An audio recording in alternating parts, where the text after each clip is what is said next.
Morning everyone, welcome to my blog. और आप सब कैसे हैं? मैं बिल्कुल ठीक हूँ, पर थोड़ी लो हूँ तो कोई बात नहीं, वो तो चलता रहता है। तो मैं क्या कर रही हूँ, मॉर्निंग में मेरा ब्रेकफास्ट हो गया है। और मैं अभी कल डी मार्ट गई थी, तो डी मार्ट से कुछ ग्रॉसरी का सामान लेकर आई थी, क्योंकि अभी नेक्स्ट मंथ मुझे 9 मंथ स्टार्ट हो जाएगा। तो फिर मैं 2-3 मंथ तक बाहर नहीं जा पाऊँगी, तो इसलिए मैंने सोचा जो भी थोड़ा बहुत सामान है बाकी है वो मैं ले आती हूँ। तो बस कल मैं गई थी डी मार्ट, और मैं अभी क्या कर रही हूँ, तो मैं अभी ये अपने काजू बादाम के जो जार थोड़े थोड़े से खाली हो गए थे, उसको मैं फिलअप करके रख देती हूँ। तो यही सब काम कर रही थी। और डी मार्ट का काफ़ी सारा सामान है जो बाहर ये रखा हुआ है, सारा का सारा सामान। तो ये अभी सब मुझे अरेंज करना है, तो बस वही काम कर रही थी। काफ़ी लो लग रहा है यार, आप लोगों को भी ऐसे लगता है? तो कभी अच्छा लगता है, कभी ऐसे ही लो लगता है। तो बस अभी यही काम फिनिश करना है। एक बैग तो मैंने खाली कर लिया है, और 2-3 बैग और बाकी है। तो उसके लिए मैंने क्या किया है अभी मैं बताती हूँ आपको। सारी है घर में, पर मैंने सोचा अभी 2-3 मंथ्स तक मैं बाहर नहीं जा पाऊँगी, तो फिर जतिन को डी मार्ट जाना पड़ेगा। इसलिए मैंने सोचा कि ये वाली जो फ्रिज है मेरी, इसको मैं बंद कर देती हूँ, और जितना भी मेरा एक्स्ट्रा सामान है वो मैं इसमें अभी क्लीन करके और फिर मैं इसमें भर के रख देती हूँ। तो बस अभी यही सब काम कर रही थी। और कल मैं डी मार्ट से क्या क्या लेकर आई हूँ, ये बहुत सारा सामान है। ये अभी ये सब का सब खाली करना है मुझे, और ये सब सामान है।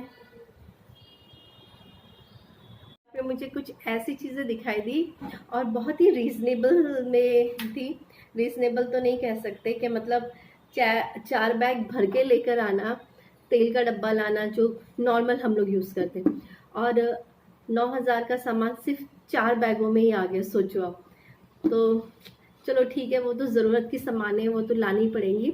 पर मुझे वहाँ पे कुछ चीज़ें बहुत अच्छी लगी, बहुत अच्छी, और बहुत रीज़नेबल रेट में थी। तो मेरी 2 ट्रॉलियाँ तो भर गई थी, इसलिए मैं 3 ट्रॉली नहीं करना चाहती थी, क्योंकि फिर मैंने सोचा अभी नेक्स्ट टाइम जब भी जाऊँगी तब वो चीज़ें ग्रैब करूँगी। पर कुछ चीज़ें मैंने पिकअप कर ली वहाँ से, तो मैं आपको दिखाती हूँ कि वो मैं क्या-क्या लेकर आई, जो मैंने सोचा कि वो ले ही लेते हैं कैसे भी करके। नेक्स्ट टाइम पता नहीं वो चीज़ें मिले कि नहीं मिले। तो फर्स्ट मैं आपको दिखाती हूँ ये ट्रे। ये ट्रे मुझे बहुत प्यारी लगी, और ये फाइबर की है। हाँ, ये फाइबर की ट्रे है। इस पे जो एक्चुअल इसका रेट जो लिखा हुआ है वो 110 है, पर ये 99 रुपीज़ में डी मार्ट का जो सेलिंग प्राइस होता है उसमें ये मिली है। तो ये कुछ भी स्टार्टर रखने में, कटलेट्स रखने में ये मुझे बहुत सुंदर लगी। और ये लीफ शेप में, तो यू नो दैट कि मुझे प्लांट्स कितने पसंद है, तो मैंने सोचा चलो ये ले लेते हैं। तो ये मैंने एक वहाँ से लिया। तो जब मैं इसको यूज़ करूँगी तो आपके साथ ज़रूर दिखाऊंगी, ठीक है। और दूसरी चीज़ मुझे मैंने ये कंटेनर लिया। बहुत सारे थे, 4-5 लेने थे, पर लिए नहीं मैंने, क्योंकि जतिन बोला कि कहीं टूट वूट ना जाए।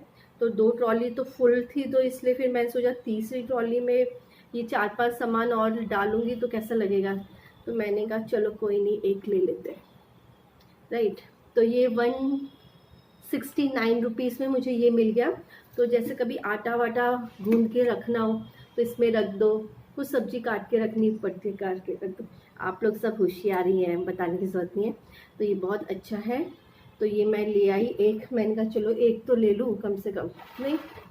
फिर दूसरी चीज़ ये थी कि वहाँ पे कप्स के सेट्स बहुत अच्छे थे, तो मैंने 2 कप्स लिए, ये और ये सेम सेम लिए। मेरा और जतिन हमेशा हम सेम सेम चीज़ें ले लेते हैं, कभी कभी चेंज हो जाते हैं, क्योंकि अगर कलर नहीं मिलते। और ये जो एक कप है 49 रुपीज़ का, मतलब 49 ईच है। तो ये बहुत सुंदर लगे मुझे 2 कप। तो ये 2 कप मैंने लिए। ये 2 ही बाकी थे, नहीं तो 2-3 और उठा लेती। तो 2 ही सेट थे ये, तो बहुत अच्छे लगे, तो ये ले लिए मैंने। और दूसरी चीज़ ये कि ये मैंने प्लेट्स लिए, तो ये 2 प्लेट्स हैं, 2 ही बाकी थी तो दोनों मैंने ले ली वहाँ से। और ये जो एक प्लेट है ये 215 रुपीज़ में है, एक 215 रुपये की एक प्लेट थी। पर मैं दूसरी लेने वाली थी, पर जतिन ने कहा ये बहुत सुंदर है तो ये ले लेते हैं, तो मैंने कहा ठीक है। तो ये हमने 2 प्लेट्स ली हैं ऐसी सेम, मेरी और जतिन की। और इसके साथ कटोरी तो नहीं था मैचिंग वाला, तो फिर मैंने सोचा कि इसके अंदर ये जो कलर है मरून कलर है, तो इसी के शेप में वहाँ पे ऐसी बाउल्स भी थे, तो यहाँ पे जो फ्लावर है वो मरून शेप में है, तो मैंने कहा ये मैच हो जाएगा। ये स्टिकर हम हटाएंगे तब पता चलेगा। तो ये जो कटोरी है ये 59 रुपीज़ की ईच थी, तो मैंने कहा चलो ये ले लेते हैं। तो ये चीज़ें मैंने ली है और बाकी तो ग्रॉसरी का सामान है। फिर वहाँ से मैंने देखा, मैं ऐसे जतिन का कॉल चल रहा था तो फिर रैंडमली मैंने सोचा कि यार चलो ऐसे, जतिन ने कहा कुछ और देखना है तो देख लो, तो मैंने कहा चलो ठीक है। तो फिर वहाँ पे मुझे एक बहुत ही अच्छी चीज़ मिली बेबी के लिए, तो ये मैंने उसके लिए एक छोटा सा टॉवल लिया है। ये फर्स्ट शॉपिंग की है मेरी तरफ से, क्योंकि अभी तक जितनी भी शॉपिंग की है वो मम्मा ने की है। मम्मा ने बेबी का सब सामान सेट कर दिया है, काफ़ी चीज़ें जो मम्मी की और पापा की तरफ से दिया जाएगा तो वो उन्होंने लिया है। पर मेरी और जतिन की तरफ से फर्स्ट जो मैंने शॉपिंग की है फ्रेंड्स वो ये है। तो ये बहुत सुंदर टॉवल है, पीच क्रीम कलर का, इस पर ऐसे बने हुए सब कार्टून्स हैप्पी लिखा हुआ है इसके ऊपर, बहुत सुंदर है ये। तो ये मैंने एक बेबी के लिए लिया है, और बेबी के लिए रैप करने के लिए मैंने एक और ये चीज़ लिया है। उसका जब छोटू बेबी होगा तो उसको इस पर रैप कर सकेंगे। यहाँ पे उसकी हेड कैप है तो यहाँ पे लगा के, और फिर ये ऐसे इसके अंदर पीच बने हुए हैं, बहुत सुंदर है। ऑरेंज लिखा है पर पीच है, मुझे पीच कलर बहुत पसंद है इसलिए पीच लिया है। तो ये एक लिया, और बेबी के 2-3 चीज़ें और ली है मैंने, उनके वाइप्स ये सब लिए है। एक के साथ एक फ्री था वाइप, तो मैंने वो ले लिया एक, और बाकी सब ग्रॉसरी का सामान था। तो बस अभी इन सब को सेट करती हूँ, और फिर खाना तो आज बनाना नहीं है क्योंकि मेरे घर के बाजू में हयात है, तो वहाँ पे आज सुनील शेट्टी जी आने वाले हैं, तो जतिन इवेंट में जाने वाले हैं, तो वहाँ पे लंच है, तो वो लंच करेंगे वहीं पे। तो फिर मैंने सोचा मैं अपने लिए कुछ चुटका पुटका बना लूँगी, तो बस। तो अभी चलिए मिलते हैं। कर बनाते सेव पूरी, क्योंकि मेरा बहुत दिनों से मन था कि मैं सेव पूरी खाऊं, तो मैं बना रही हूँ आज सेव पूरी घर पर ही। तो इसके लिए मैंने लिए हैं 2 बड़े चम्मच मैदा लिए, इसको अच्छे से छान लिया है, और अब मैं इसके अंदर मिलाऊंगी सबसे पहले अजवाइन। अजवाइन हम ज़्यादा नहीं, थोड़ी सी मिलाएंगे, और इसको इस तरीके से क्रश कर लेते हैं जिसका फ्लेवर इसके अंदर आ जाए, राइट। और फिर हम इसके अंदर डालेंगे स्वाद अनुसार नमक, थोड़ा सा डाल लेते हैं नमक भी, और लास्ट में हम इसमें डालेंगे ऑयल। ये डालने हैं ऑयल, ये रिफाइंड ऑयल डाला है मैंने सफोला का। अब हम इसको अच्छे से एक डो बना लेंगे, पानी से गूंथ लेते हैं। इन सबको अच्छे से पहले मिक्स कर लेते हैं।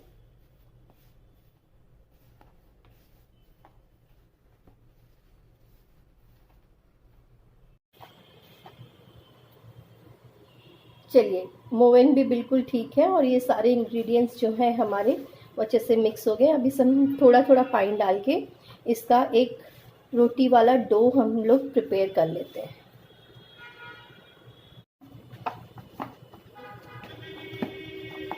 लीजिए फ्रेंड्स, तो हमारा जो डो है वो बिल्कुल रेडी हो गया है, और अब हम इसको 15-20 मिनट तक इसको रेस्ट करने रख देते हैं, और इसको ढक कर रख देते हैं। फिर बाद में हम इसकी पूरियाँ तलेंगे। फ्रेंड्स, आटा हो गया हमारा बिल्कुल परफेक्टली सेट, और इसको 7-8 घंटे हो गए क्योंकि घर पे गेस्ट आ गए थे, तो अभी मैं शाम को ये चीज़ बनाना स्टार्ट कर रही हूँ। हो गया है बिल्कुल सेट, बहुत अच्छे से हो गया है, देखो कितना अच्छा हुआ है। इसको हम एक बार और गूंथ लेते हैं।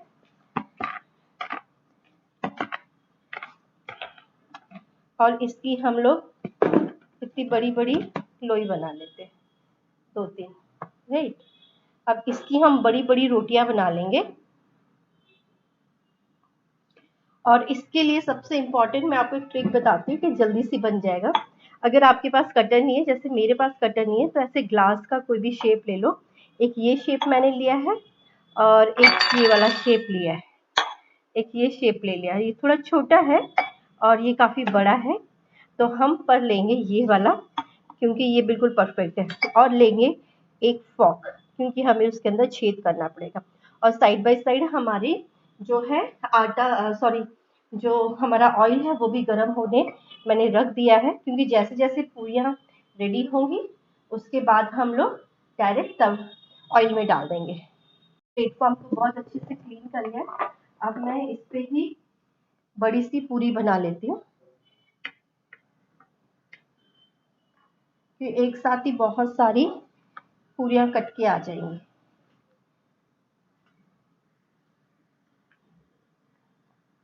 बेल लिए और अब मैं इसी ग्लास की सहायता से अब इसके अंदर हम बनाएंगे छोटी छोटी गोल गोल पूरियाँ।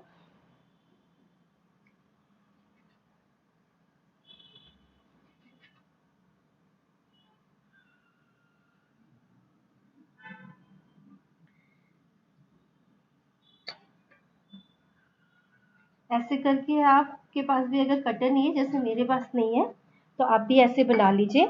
और फिर क्या करेंगे, हम फॉक से इसमें छेद कर देंगे कि ये पूरियाँ हमारी फूले नहीं। ऐसे करके इसमें हम कर देंगे छेद। ये जो छेद करने वाला प्रोसेस है ये बहुत ज़्यादा इम्पोर्टेंट है। अगर आप ये स्किप कर देंगे तो क्या होगा, ये पूरियाँ फूल जाएंगी और फिर मठरी बन जाएंगी। तो ऐसे करके आप इसे कर लीजिए और फिर आप इन पूरे को निकाल लीजिए। ऐसे करके एक साथ आपकी कितनी, 3 3 6 7 8 पूरियाँ बन गई, राइट। तो अब मेरा तेल गरम हो रहा है, मैं तेल में डाल देती हूँ।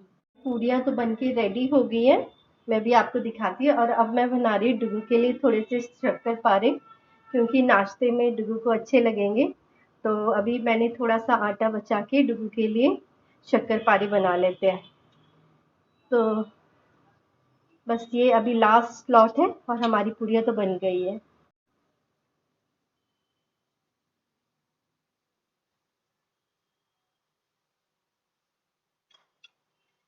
हमारी पूरियाँ बनके बिल्कुल रेडी हो गई। ये और अभी गरम है थोड़ी सी, इसको आप जितना पतला बेलोगे उतनी ही ये अच्छी क्रिस्पी बनेगी। तो ये मैंने इतनी सी पूरियाँ बनाई है और अब ये ठंडी हो जाएंगी, फिर हम इसे एयर टाइट कंटेनर में डाल देंगे। ये देखिए हो गई है दही पूरी के लिए, चाट के लिए पूरियाँ बिल्कुल रेडी। ये देखिए बहुत अच्छी बनी है। फर्स्ट टाइम मैंने बनाई थी तो मैंने सोचा चलिए इसकी रेसिपी आप लोगों के साथ शेयर की जाए। तो मैंने ये बनाई है और ये थोड़े मैंने डुगू के लिए शक्कर-पारे बनाए हैं, उनके लिए स्नैक्स के लिए। तो ये थोड़े से मैंने बना लिए हैं उनके लिए और ये दही पूरी के लिए। तो कैसी लगी आप भी ज़रूर ट्राई करना। फर्स्ट टाइम बनाई है पर बहुत अच्छी बनी है और अभी थोड़ी गर्म है इसलिए मैं तोड़ के नहीं दिखाऊँगी, पर बहुत ही ज़्यादा क्रिस्पी बनी है। तो अगर आपको मेरा ये वीडियो अच्छा लगा हो तो please like and subscribe my channel. मिलते हैं और एक वीडियो में, तब तक के लिए राधे राधे।